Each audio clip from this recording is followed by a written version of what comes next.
வணக்கம், welcome to Satish kitchen. இன்றைக்கி நம்ம என்ன பார்க்க போகிறோம்னா உருளைக்கிழங்கு வறுத்த கிரேவி வைக்க போகிறோம்.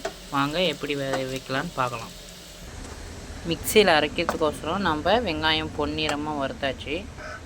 இப்போ அது கூட பூண்டு நான் தோலோடு சேர்த்துருக்கேன், நீங்களும் தோலோடு சேர்த்துக்கோங்க. அரை டீஸ்பூன் மஞ்சள்தூள்,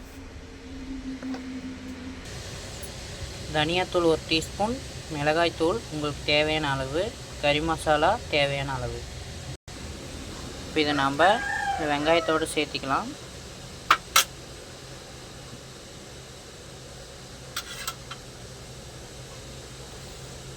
இது கூட கொஞ்சம் தயிர் கொஞ்சம் ஆட் பண்ணி நல்லா ஃபைன் பேஸ்ட்டாக அரைச்சிக்கலாம்.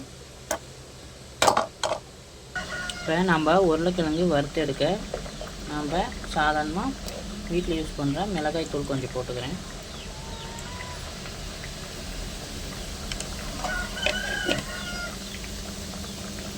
மிளகாய் தூள் போட்டதும் உருளைக்கிழங்கு போட்டுக்கலாம்.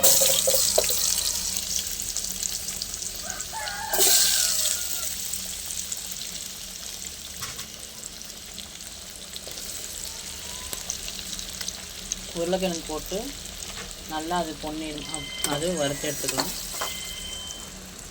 அவ்வளோதாங்க, ஒரு 2 நிமிஷம் இது நல்லா அப்படியே எண்ணெயிலே பொரியட்டும்.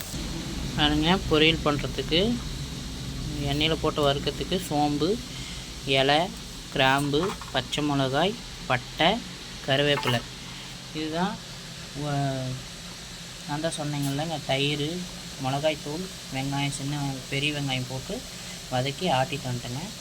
பாருங்கள், உருளைக்கிழங்கு நல்லா டீப் ஃப்ரை ஆகிடுச்சு. நம்ம போட்டுக்கலாம் எல்லாம். இப்போ நான் சொன்ன இன்க்ரீடியன்ட்லாம் போட்டு நல்லா சேர்த்து வறுத்துக்கோங்க.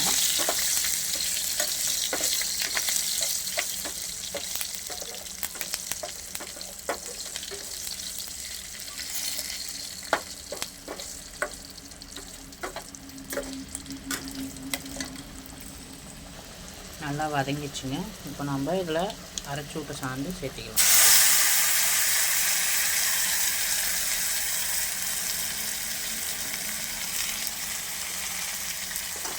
நல்லா மிக்ஸ் பண்ணிக்கோங்க.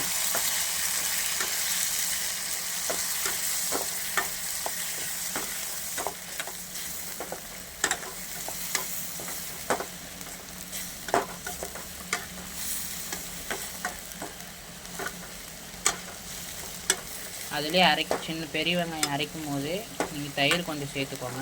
நான் அதில் வீடியோவில் காட்டல.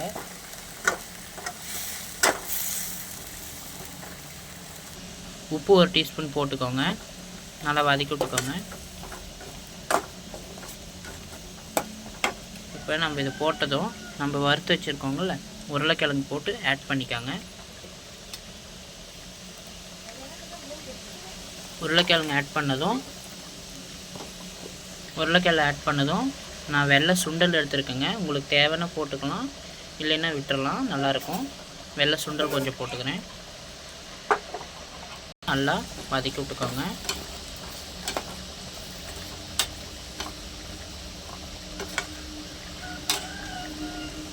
இது நல்லா வதக்கி விட்டாச்சு. நம்ம தேவையான அளவு மிக்ஸி ஜார்லேயே சாந்துருந்துச்சுங்க, அதிலே தண்ணி ஊற்றிக்கலாம். இது நல்லா உருளைக்கிழங்கும் சுண்டலும் வேகிற அளவுக்கு நல்லா தண்ணி ஊற்றிக்கலாங்க. தண்ணி ஊற்றிட்டு ஒரு 20 நிமிஷம் விட்டு கழிச்சு பார்த்திங்கன்னா நல்லா வெந்திருக்கும், நல்லா கிரேவி வந்திருக்கும்.